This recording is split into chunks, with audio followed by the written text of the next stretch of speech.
It's kind of a shame in a way that you only really stop and take a look back at someone's career like this after they've passed.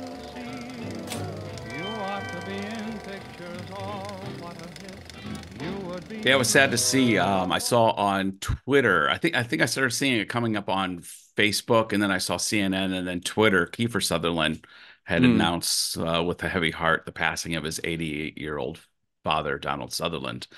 Yeah, that's And where I I saw thought, it. I yeah, was doom scrolling on my in a cab on my way home after the lousy England Denmark game, and I saw the Kiefer Sutherland tweet or Instagram post or whatever it was. So I was like, oh no, that's a big yeah, one. yeah. So I think I've been on a Donald Sutherland thing now, and like I kind of mentioned earlier, I got up at 3:30 in the morning because I went to bed so early, and I thought, oh, what can I watch? I hadn't seen MASH in ages. And Right. so I rewatched MASH, and the parts of it I remember, parts of it I didn't, but I really appreciated not just Donald Sutherland, but it has such an amazing cast. It's got Elliot Gould, it's got Tom Skerritt, it's got John Shuck, it's got, I mean, and it introduces everybody. It's got Bud Cort in it, it's Joanna Flug. I Mm. mean, I just all these names that from the 70s I remember, and Well, because I but remember Donald Sutherland. it came out at the same time as Catch 22, didn't it? And everyone was assuming, which had an equally sort of stacked cast. And I remember everyone was Yeah. assuming because of the book, oh, Catch 22 is going to be the big hit Yeah. and this other little one, MASH. But it turned out to be the other way round. Actually, Catch 22 really sort of underwhelmed and didn't really make any money at the box office or anything like that. Whereas MASH kind of completely became a massive sort of hit and yeah, was one of the films that really launched Donald Sutherland, wasn't it? Well, rewatching it, one, I think it holds up in some ways because it is really funny. It is so anti-authoritarian. It's got that subtext of the Vietnam War just Sure. brimming in it, even though it's in Korea.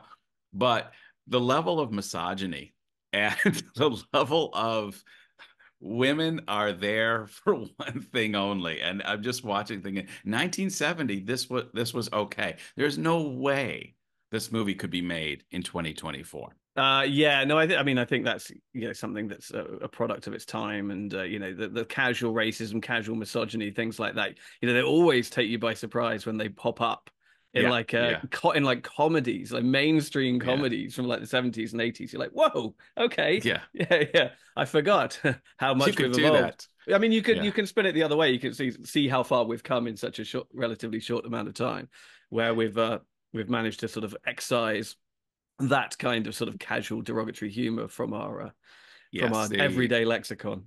You would not be referring to the black character on the medical team as Spear Chucker. Wow. Wow. Okay. Yes. Yeah. Yeah. Oh, Well, that's no. that's Spear Chucker. Oh, he played football, and they bring him in for the big football game, and I just thought, wow, that's something that is a product of its time. Very much so. Very much so. But yeah, no, that's the film I need to revisit. Actually, there's a lot of those early Donald Sutherland films because I think Mhm. his output in the 70s in particular, I think it has some real gold in there. Mhm. It's funny because I was talking on the radio about Donald Sutherland yesterday, and James Ross, the presenter there, was sort of saying, it's kind of a shame in a way that you only really stop and take a look back at someone's career like this after they've passed.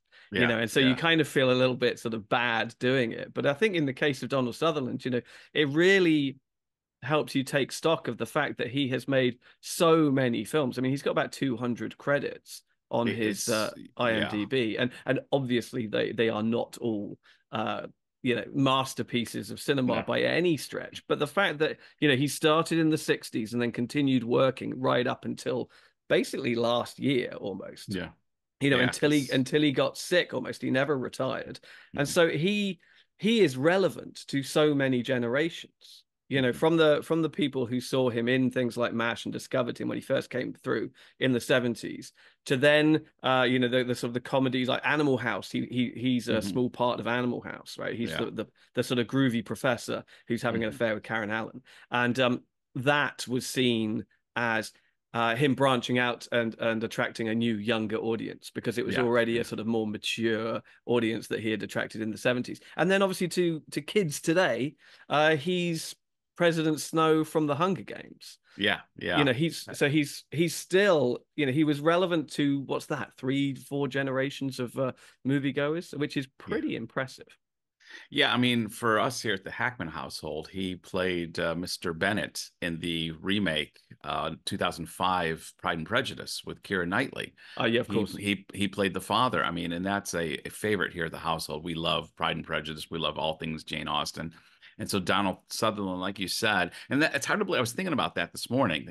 That movie's nearly 20 years old, and that's the remake, Yeah. which I thought, okay, he would have been like 67. And he seemed so old then. Of course, they make him look old and everything. But like you said, for every decade, he seems to have gotten new fans. And although he wasn't the leading man in the last 20 years, he Hmm. always had these great supporting character roles that really he was known for and people quickly identified him with. Yeah, I mean, one of my favorite things he ever did is as the informant X in JFK. You know, where Yes. he Yeah. just Yeah. shows up halfway through, and essentially it's one scene, isn't it? I mean, it's intercut, and you know, it's a big walk and talk Yeah. with a huge sort of Oliver Stone montage going on. But he essentially sits Jim Garrison down and goes, "You need to look at the bigger picture. You know, this is all Yeah. part of." You know, America's foreign policy and the war and all the rest of it. You know, you do your own research, but throw your net far wider. At 12:34 p.m., the entire telephone system went out in Washington for a solid hour. And on the plane back to Washington, word was radioed from the White House Situations Room to Lyndon Johnson that one individual performed the assassination. Does that sound like a bunch of coincidences to you, Mr. Garrison? No. Not for one moment. And it's great. I mean, in a movie that has a couple amazing monologues. I mean, Kevin Yeah. Costner's Yeah. one right at the end, obviously, is great as well. But that for me is the real centerpiece of the film. It's the real turning point. Hmm. And all he's doing really is just sitting there on a bench talking, and you're Yeah. like, wow, you know, it's incredibly memorable sort of showstopper. And yeah, he became that kind of actor later on in his Yeah, career. yeah. Even when he was a leading man, particularly in the 70s, I was just chatting with my son about this. He didn't have the traditional leading man good looks. He had his own sense of style, his own persona, and I think that's what gave him a unique quality. Like he was able to find his niche. He Mm. there's not many actors that can develop that kind of chameleon ability to play the Doctor in MASH and the President Snow in the Hunger Games and the lead guy in Invasion of the Body Snatchers One and of my all these. favorite films. It's a great film. Is it? You know, one of the reasons I don't rewatch it though is I know it has a bad end, like it's an unhappy ending. And in the end, Donald Sutherland becomes a pod person and Sure. he screams and it's you know. But I think that's part of the you know that's sort of built into the story is that it's like most zombie movies, you know, they cannot have a happy ending because Yeah. there's a sense of sort of inevitability about what is Mhm. happening, you know, and it's all about the resistance to change as much as anything else. It's like change Yeah. is inevitable, it's just how you deal with it, you know, and Yeah. then and it was just repurposing it, you know, in the 50s for communism, in the 70s for just like a more domestic sort of conspiratorial Hmm. paranoia. And then, you know, you've seen it happen again in the 90s where it was kind of almost like an AIDS allegory, Hmm. and it happens again and again and again. But for me, yeah, 1978, Philip Kaufman, Invasion of the Body Snatchers, that's the best version of the movie. It And is. Yeah. Donald Sutherland is just so he's like a health inspector. And I love when Yeah. he goes Yeah. into the restaurant and goes, "What's that?" And the Yeah. guy's like, "Is that a caper?" He's like, "That's a rat turd," Yeah. you know. And they're just it's so good. And yeah, you're right. It has such a downer ending, but it's one of Hmm. those great. It's annoying. It's one of those great sort of twist endings. Yeah. But at the same time, it's the most memed moment from the movie. You know, it's Yeah. just Yeah. that final shot of him just going, "Whoa," Yeah. yeah, it's almost at the camera. Uh, so it's almost like Planet of the Apes or something like that in that way, where Right. it's like the most famous thing about it is the twist Yeah. at Yeah. the end, and you can't really sort of get away from it. But it's the good thing is that it doesn't rely so heavily on the twist. The twist is just a nice sort of gotcha at the end. Yeah. That's Yeah. not what makes the movie, like some other movies that rely so heavily on that. Like I would argue, actually, Planet of the Apes is a movie that without that twist, it wouldn't be half the movie that it is. No, no, Whereas, the ending just kind of just nails it. Yeah, Planet. I mm, just recently rewatched Planet of the Apes as well, and it's to me that is one of the all-time great science fiction movies. And you're right, that end scene. I mean, it's now become iconic, but Mm. for audiences in 1968, I think the movie came out in 1968. Yeah, that sounds That right. was Yep. just boom, mind blowing. Like, are the breadcrumbs were leading up the whole film, but then, ooh. Yeah. But let me just rewind for a second back to body Invasion of the Body Yeah, Snatchers. we are. Showing my age, I had the photo novel of that movie. It was a big thing in the 70s to make these photo novels of TV shows. I had Star Trek photo novels and some movie photo novels, particularly of science fiction. So all the nerds in the 70s could get our fix because there was no internet. There was Right. no streaming video. So we could rewatch the movie by reading the photo novel. Now, And was so that I had different? Because I remember when I was a kid, you could get like the paperback novelization, and it would have like sort of 8 pages of insert full color glossy photos in the middle. Is that what you I mean? no, no, I know what you're talking about. That was also, but that would be the actual novel of the movie. Novelized, This yeah. is a comic book version. They Oh, I basically see. Okay. take the movie stills and the photos from the movie from cover to cover, and they put comic book bubble captions, and you Oh, read wow. it in comic book form. It was a big thing in the 70s. I'd love to know. I'm going to visit tomorrow. I'm going to the States and visiting with my brothers and my mom. I want to know whether it got thrown away or if somebody's ended up with that because that'd be something I'd love to see again. It's got to For be sure. if we haven't thrown it away, somebody's got it stuffed away somewhere. Oh yeah, bring them back if you've got any of those. Oh, I'm sure you Yeah, could go on eBay and find them somewhere. I'm I'm sure. sure I'm someone's sure. selling them on eBay. So you had the one for Planet of the Apes or for Invasion of the No, Body Snatchers? Invasion of the Body Snatchers. I always Nice. remember that last scene and got Donald Sutherland screaming and pointing, and Leonard Nimoy, of course, is in that film as That's well.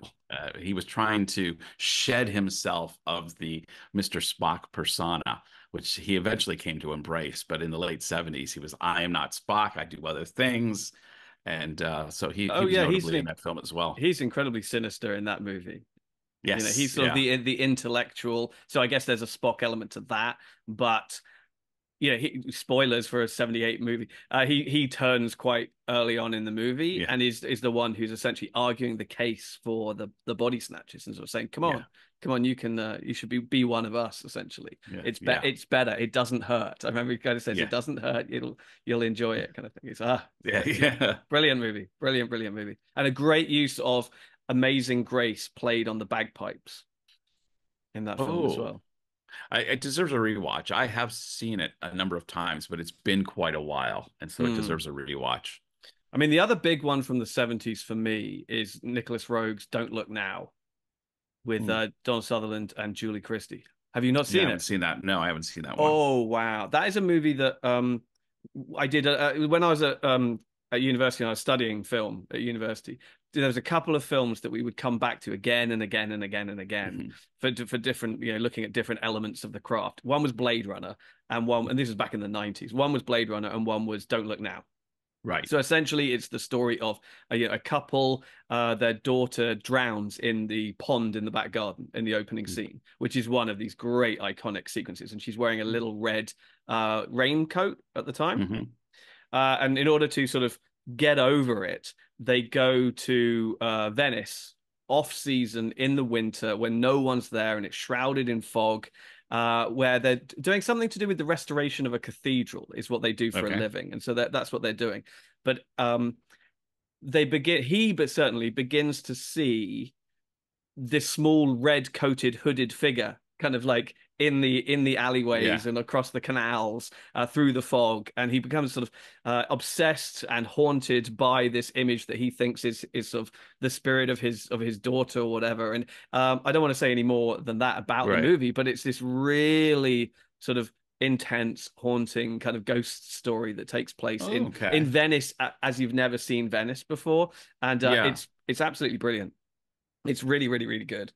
Well, I got to put that on my bucket list as well. That'd be a good one. I just recently watched Klute for the Oh, first nice. time, and of course Jane Fonda and Donald Sutherland, and it's quite good. It's a little slow moving, I think, for modern audiences. It's a very slow burn psychological thriller.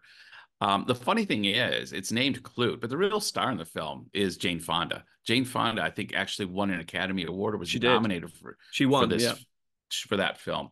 And she really is brilliant in the movie. But Donald Sutherland has such a he has such a charisma in this film. How he puts up this stoic ability to basically keep Jane Fonda's call girl flirtations at bay, and he just has this rock solid uh, persona until he finally gives.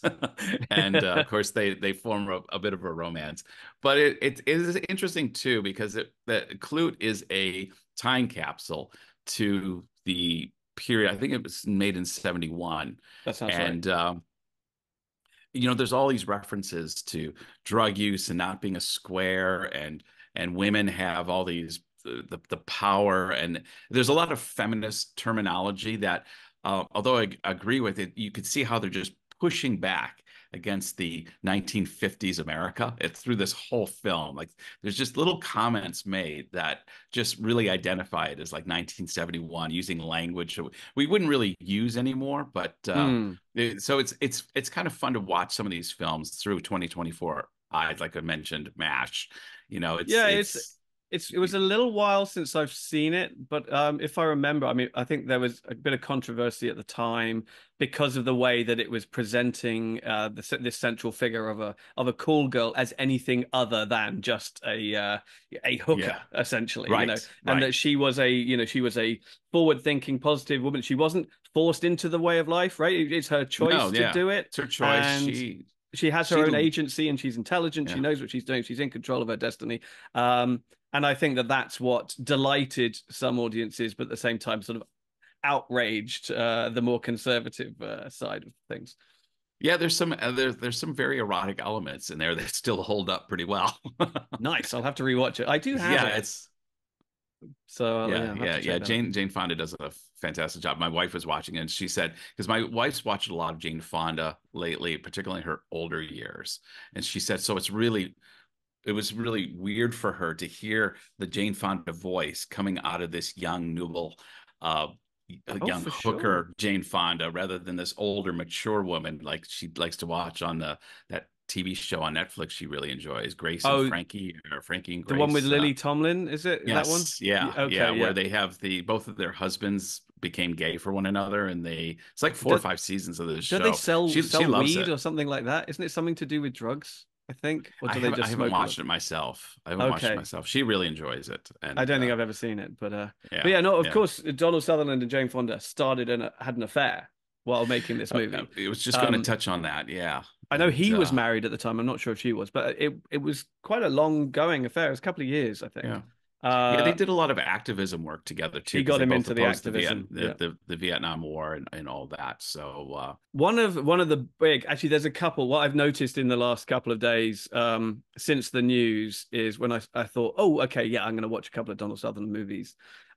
Is that I've got a couple of very glaring blind spots. Actually, two of his biggest movies in some respects I've never seen. Actually, one of them I don't think, and this one I'm not 100% sure if I've never seen it, and if I have, it was very, very, very long time ago, and I don't really remember anything about it. Is Kelly's Heroes, which is obviously one of those great sort of sort of anti-war movies. It was a very early role. It was another of his big sort of breakthrough roles, so in the early 70s, and I don't know for a fact that I've seen it.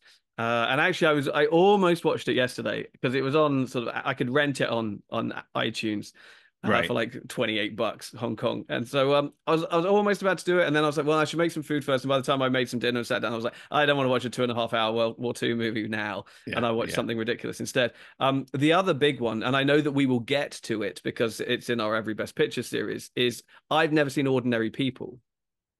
I haven't either. Yeah. Oh, that's good to know. It's one of my blind spots, and I've no excuse not to have seen it.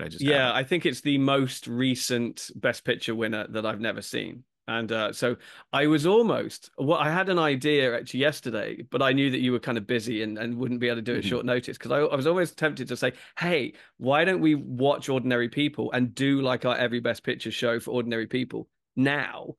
Because remember, like with Titanic, we did it out of sequence because it was the anniversary or whatever, and there was an opportunity to see it on the big screen again. So I had an idea. I was like, hey, why don't we do that? But then but I didn't. And so here we Yeah. are. And now we're doing a retrospective. Exactly. So instead, what I did watch is I watched Buffy the Vampire Slayer, the movie, which I hadn't seen before, and he's Oh, in that. yes. He's like Oh, Merrick, that's right. the sort of mentor character.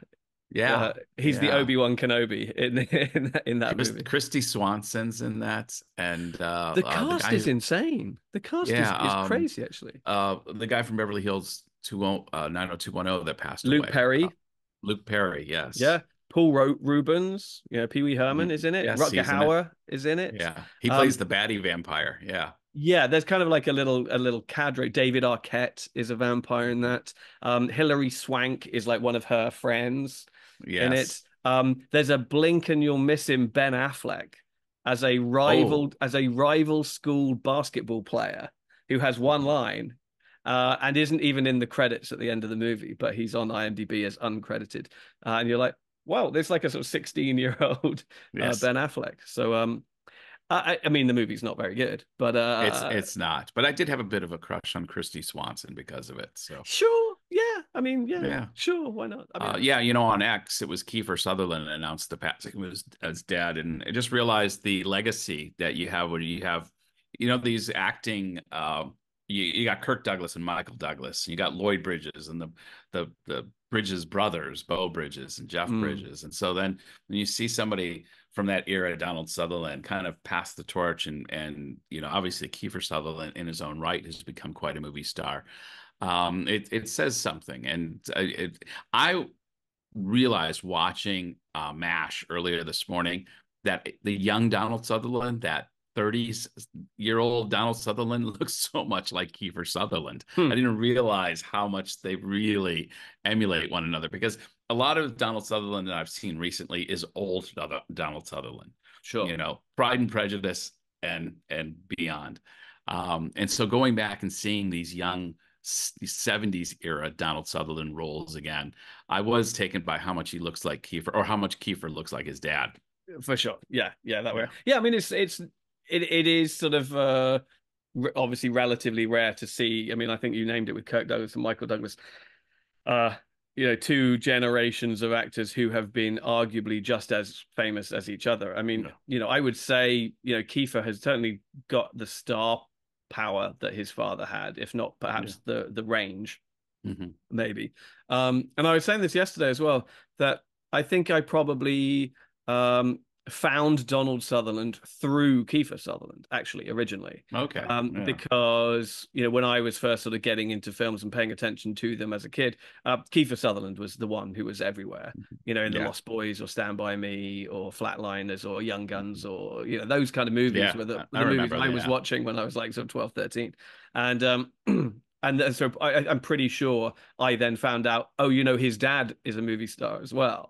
And found movies that way, probably things like Animal House first of all, but then JFK and movies like that were coming out. Right. So I think probably that role in JFK is one of the first ones where I was like, oh, okay, yeah, that's that guy. Yeah. And then explored his back catalogue from there. But yeah, it is a rare thing to see two generations. Yeah, and in those cases where you see the prodigy actually eclipse the dad in some ways. I mean, arguably Michael Douglas has become a bigger star than Kirk was. Jeff Bridges, for sure. Yeah. More than Lloyd Bridges. Kiefer Sutherland, I think, is at least on par. He might, if you include 24 in there, he definitely has maybe eclipsed his dad a little bit. I'm trying to think if there's another comparable where the son or daughter has eclipsed their famous mom or dad. I don't think Colin Hanks hasn't done it yet. No. Maya Hawke seems to be doing great things, doesn't she? So she could be in the wings there. Yeah, I think so. Give her another decade, and she may well be sort of at least where her mother was. In fact, I want to watch the new movie with her playing Flannery O'Connor, directed by Ethan Hawke. Ethan Hawke, yeah. But no, Kiefer Sutherland, because he was obviously one of the first big movie stars to transition into TV as a step up, as opposed to as a step down. or to go Right. the other way. With 24, that was a bold move for like Hmm. someone as established as Kiefer Sutherland to be like, really, you're going to go do network television now? And he was very much a sort of pioneer in that regard. And lest we forget, we have to mention, of course, that they're Canadian as well. Yes, they are. That's Yeah. not nothing.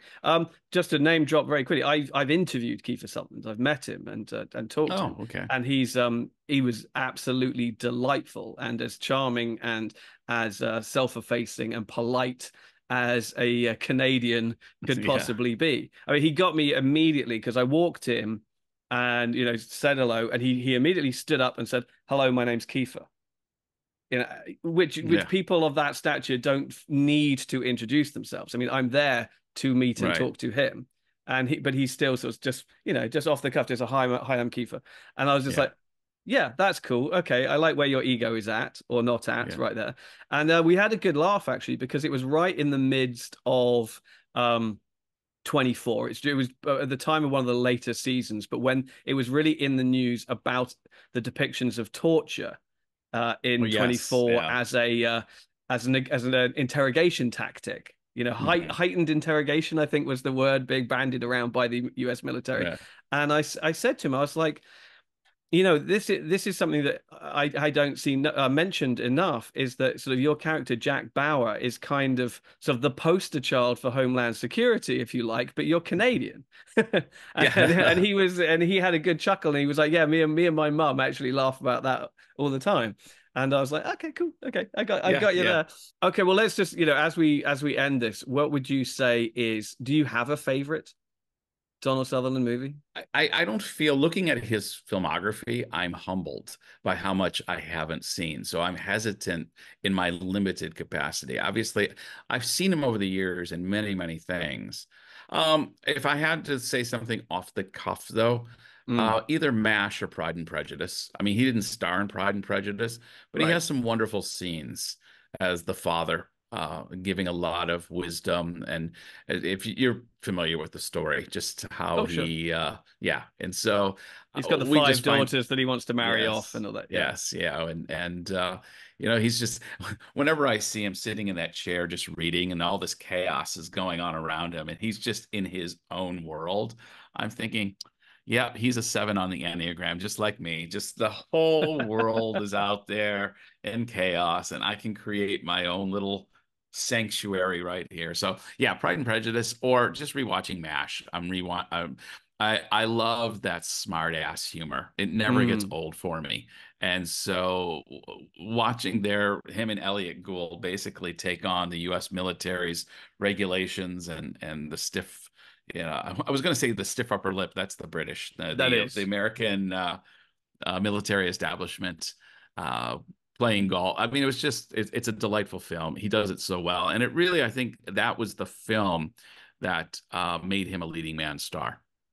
Yeah, very much so. I think so. Mm. I mean, one thing that was kind of interesting is he actually sort of started his career in England. He went to To London Academy of, yeah, Lambda, and yeah, studied there, yeah, and then his first movie roles were in like Hammer horror movies and hmm, movies with Christopher Lee. yeah, And so the story goes, he was doing an episode of the Saint with Roger Moore, yeah, yeah, and he was quite pleased with his performance. And at the time, they were casting for The Dirty Dozen, which was being shot in England. And he was like, "Can I use this as like a show reel to sort of show them?" yeah. And Roger Moore, who I think was well, he kind of ran the show at that time, said, "Yeah, sure." And that got him the role on Dirty Dozen, and that was kind of like the breakout role that sort of got him noticed in Hollywood. And from there, he got sort of MASH and uh, Kelly's Heroes and movies like that in very quick succession. But Oh, fantastic. Yeah. I think my two favorites are Don't Look Now and Invasion of the Body Snatchers. And I will say, if you Hmm. haven't seen Don't Look Now, absolutely watch it. It's one of the great 70s horror movies. It's superb. Okay, Uh, good, good. and the two glaring omissions are, as I mentioned, are Kelly's Heroes and Ordinary People. I know we will get to Ordinary People in the Yeah. near future, but Kelly's Heroes is one that I've been putting off for too long, and I found that it is available to rent. So I can almost say that I saw it when I was much, much younger, like soon after it came out. That has Clint Eastwood in it, it doesn't does. it? And Telly Savalas, I believe. That sounds Telly right. Savalas It's a might big be in there. it's a big ensemble. Ensemble cast, yeah. I need to rewatch it because it's been decades since I watched it. So yeah, we'll put that on the bucket list as well. Cool. Okay, well, yeah, simply to raise a glass to the late great Donald Sutherland. And we've named some of our favorites from Donald Sutherland's filmography, but there are a ton of appearances and films he's been part of. What did we miss? What did you enjoy seeing? And what thoughts and recollections do you have of the late, great Donald Sutherland? James? Yeah, absolutely. Can't add more to that. Yes. What were your favorites? Anything that we should get to that we haven't? As I said, about 200 credits to his name. Not a bad legacy to leave. Not at all. Until next episode. Bye-bye.